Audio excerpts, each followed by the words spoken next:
شروع کرتا ہوں اللہ تعالیٰ کے نام سے جو بڑا مہربان اور نہایت رحم والا ہے۔ حضرت زید بن ارقم رضی اللہ تعالیٰ عنہ سے روایت ہے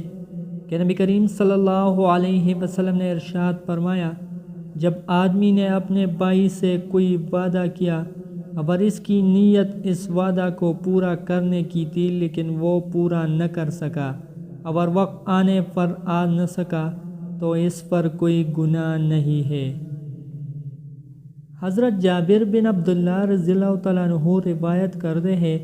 کہ رسول اللہ صلی اللہ علیہ وسلم نے ارشاد فرمایا، جب کوئی شخص اپنی کوئی بات کہے اور پھر ادھر ادھر دیکھے تو وہ بات امانت ہے۔ تشریح مطلب یہ ہے کہ اگر کوئی شخص تم سے بات کرے اور وہ تم سے یہ نہ کہے کہ اس کو راز میں رکھنا، لیکن اگر اس کے کسی اندر سے تمہیں یہ محسوس ہو کہ وہ یہ نہیں چاہتا کہ اس کی یہ بات کسی کے علم میں آئے، مثلاً بات کرتے ہوئے ادھر ادھر دیکھنا وغیرہ،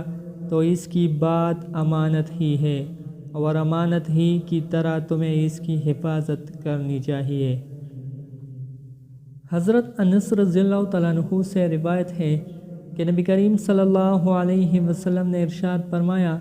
جو بندہ اپنے مسلمان بھائی سے اللہ تعالیٰ کی رضا کی خاطر ملاقات کے لیے آتا ہے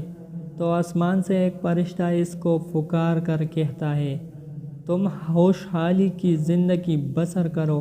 تمہیں جنت مبارک ہو۔ اور اللہ تعالیٰ عرش والے فرشتوں سے فرماتے ہیں، میرے بندے نے میری خاطر ملاقات کی، میرے ذمہ اس کی مہمانی ہے، اور وہ یہ ہے کہ اللہ تعالیٰ اسے بدلے میں جنت سے کم نہیں دیتے۔ پیارے دوستو، اللہ تعالیٰ ہم سب کو ان حدیث مبارکہ پر عمل کرنے اور اپنی زندگیوں کو سنوارنے کی توفیق دے۔